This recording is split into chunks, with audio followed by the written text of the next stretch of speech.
Hello everyone, हम लोग पढ़ेंगे एसिटिक एसिड। तो ग्लेशियल एसिटिक एसिड इसका कॉमन नेम है और CH3COOH इसका फॉर्मूला होता है। तो एसिटिक एसिड का पर्सन कैसा होता है? पर्सन अडेप्टेड टू पेल, यानी कि येलोनेस उसकी बॉडी पे दिखाई देगी। लीन होगा यानी कि दुबला पतला पर्सन होगा। लेग्स यानी कि उसके फाइबर जो होंगे लूज होंगे लेकिन फ्लैबी होंगे। फ्लैबी मतलब वो सॉफ्ट सॉफ्ट फील होंगे। ठीक है, तो फ्लैबी मसल्स होंगी। फेस पेल होगा, वैक्सी होगा जैसा कि फेरम मेट का होता है। हेमरेज देखने को मिलेगा फ्रॉम एवरी म्यूकस आउटलेट। हर म्यूकस आउटलेट से हेमरेज देखने को मिलेगा। Nose, throat, lungs, stomach, bowel, uterus, सब जगह से।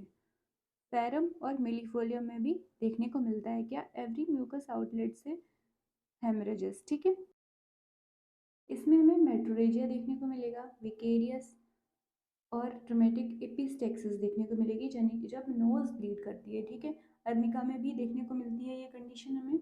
मेरिस्मस यानी कि वीकनेस होगी। Marasmus and other wasting disease of the children, यानी कि चिल्ड्रन में क्या होगा? मेरिस्मस है तो प्रोटीन डिफिशियंसी है। वास्टिक मतलब बहुत ज़्यादा कमज़ोर हो जाएगा, वो ऐसी डिसीज़ और हो सकती है मेरिस्मस के अलावा उस बच्चे में। जैसे कि एब्रोटेनम के बच्चे में देखने को मिला हमें कि उसमें मेरिस्मस है, साथ में क्या है उसमें इमेशिएशन है, स्पेशली लेग का इमेशिएशन है। आयोडम में भी ऐसा देखने को मिलता है, साथ में सेनिकुलम में भी देखने को मिलता है, ट्यूबरकुलिनम में भी। तो ग्रेट प्रोस्ट्रेशन देखने को मिलेगा साथ ही साथ आफ्टर इंजरी। ठीक है, कोई दिक्कत आ रही है तो सल्फ्यूरिक एसिड और एसिटिक एसिड दोनों, यानी कि एसिड ग्रुप की दोनों मेडिसिन हम सोच सकते हैं। Great prostration after injury, sulphuric acid और acetic acid. After surgical shock कोई कंप्लेंट्स आ रही है तो हम देख सकते हैं acetic acid. After anaesthetic complaints, यानी कि कोई एनेस्थीसिया दिया, एनेस्थीसिया सर्जरी के केसेस में ही दिया जाता है, उसके बाद कोई दिक्कत हो रही है तो हम एसिटिक एसिड दे सकते हैं। इसका जो इम्पोर्टेंट कैरेक्टर है वो क्या है?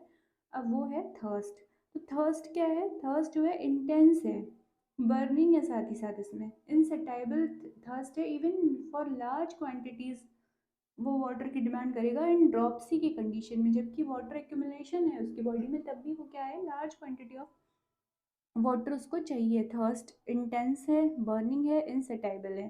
ठीक है, डायबिटीज़ की कंडीशन में, क्रोनिक डायरिया की कंडीशन में उसकी थर्स्ट बहुत इंटेंस है। लेकिन जब उसे फीवर आता है, जब बॉडी का टेम्परेचर बढ़ रहा है, तब उसे पानी पीना चाहिए, बट उसमें क्या है? फीवर की कंडीशन में इसमें थर्स्ट नहीं है। ये इसीलिए मार्क्ड है कि फीवर की कंडीशन में इसमें थर्स्ट नहीं है।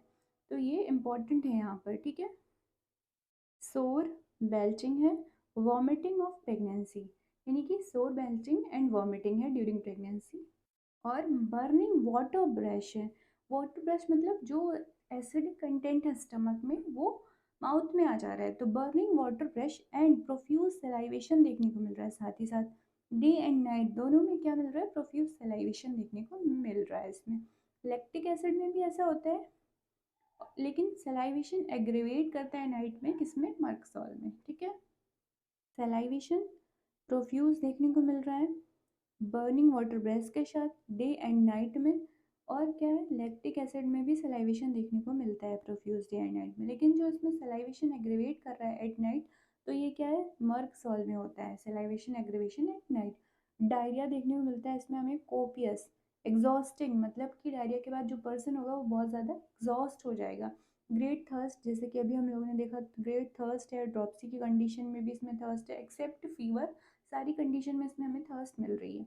टाइफस थीसिस की कंडीशन, यानी कि ट्यूबरकुलर इन्फेक्शन हुआ है, टीबी हुई है, उस कंडीशन में भी ग्रेट थर्स्ट है। नाइट स्वेट भी है साथ ही साथ इसमें। ट्रू क्रूप मिलेगा, हिजिंग रेस्पिरेशन। हिजिंग रेस्पिरेशन मतलब जब वो सांस लेगा तब विसल लाइक साउंड भी हमें सुनाई देगी। ट्रू क्रूप मतलब उसे डिप्थीरिया हुआ है और उसके साथ साथ थ्रॉट इन्फेक्शन हुआ है, मार्किंग कफ हो रहा है, तो वो ट्रू क्रूप होता है। ठीक है, हिसिंग रेस्पिरेशन देखने को मिलेगा। कफ विथ इनहेलेशन, जब वो इनहेल करेगा ब्रीदिंग के टाइम, जब वो इनहेल करेगा तब क्या होगा? कफ होगा उसे। ऐसा हमें स्पॉन्जिया में भी देखने को मिलता है, स्पॉन्जिया टोस्टा में। ठीक है, last stage inhalation of vapor of the cider vinegar has been successfully used in croup and malignant diphtheria। तो क्रूप और malignant diphtheria की केसेस में सिडर विनेगर की वेपर को इनहेल करने से बहुत ज़्यादा रिलीफ मिलता है, यानी कि ये सक्सेसफुल यूज़फुल रहते हैं। अगर हम उस वेपर को इनहेल कराएं मैलिग्नेंट डिप्थीरिया की कंडीशन में या क्रूप की कंडीशन में, तो वो उसको रिलीफ देगा पेशेंट को। Can not sleep lying on the back, यानी कि जो एसिटिक एसिड का पेशेंट है वो बैक पे लेट के नहीं सो सकता। वो हमेशा कैसे सोएगा, स्टमक की साइड सोएगा या राइट लेफ्ट साइड सोएगा, बट बैक के थ्रू वो नहीं सो पाएगा। Cannot sleep lying on the back, sleep better on back. ये किस में है, sleep better on back, arsenic में है। ये बैक पे आराम से सोता है। Sensation of sinking in abdomen causing dyspnoea, उसे एब्डोमेन में सिंकिंग सेंसेशन हो रहा है और उसकी वजह से क्या हो रहा है, उसे डिस्निया हो रहा है, इसीलिए वो जो है बैक के थ्रू सो नहीं पा रहा। Can not sleep lying on the back, यानी कि पीठ के बल लेट के नहीं सो पा रहा। क्यों? क्योंकि उसे सिंकिंग सेंसेशन हो रहा है एब्डोमेन में, जिसकी वजह से उसे डिस्निया हो रहा है, जो उसका मेन कॉज है जिसकी वजह से वो बैक के थ्रू नहीं सो पा रहा। रेस्ट बेटर लाइंग ऑन बेली, ठीक है, तो वो पेट के बल सोएगा। अमोनियम कार्ब में भी ऐसा देखने को मिलता है कि वो रेस्ट बेटर लाइंग ऑन बेली, जब वो पेट के बल सोता है तब उसे रिलीफ रहता है। हेक्टिक फीवर के टाइम क्या होगा, स्किन ड्राई और हॉट होगी और रेड स्पॉट होगा on the left cheek and drenching night sweat, ठीक है, तो नाइट स्वेट देखने को मिलेगा, लेफ्ट चीक पे रेड स्पॉट देखने को मिलेगा। फीवर की कंडीशन में स्किन ड्राई और हॉट होगी। ये किस में है, एसिटिक एसिड में। अब इसके रिलेशनशिप की बात करते हैं। हम देखते हैं इसके रिलेशनशिप को, तो ये एंटीडोट करेगी एनेस्थेटिक वेपर को, अमाइल नाइट्रोसम भी एंटीडोट करेगी एनेस्थेटिक वेपर को, और फ्यूम्स को भी एंटीडोट करेगी किसके, चारकोल गैसेस के, ओपियम के और एस्ट्रोमोनियम के। लेकिन जो हम देखेंगे इसके रिलेशनशिप को, तो ये एंटीडोट करेगी एनेस्थेटिक वेपर्स को, अमाइल नाइट्रोसम भी एंटीडोट करेगी एनेस्थेटिक वेपर्स को, और साथ ही साथ ये एंटीडोट करेगी फ्यूम्स को, चारकोल एंड गैसेस की, और ओपियम और एस्ट्रोमोनियम को के फ्यूम्स को भी ये एंटीडोट करेगी। और साथ ही साथ सीडर विनेगर जो है वो एंटीडोट करेगा कार्बोलिक एसिड को, ठीक है, और फॉलो वेल आफ्टर सिंकोना, यानी कि आफ्टर सिंकोना हेमरेजेस के केस में अगर हम देंगे एसिटिक एसिड को तो हमें अच्छा रिजल्ट मिलेगा। आफ्टर डिजिटलिस अगर हम देंगे ड्रॉपसी के केसेस में एसिटिक एसिड को तो हमें अच्छा रिस्पॉन्स देखने को मिलेगा, क्योंकि ये फॉलोज वेल है।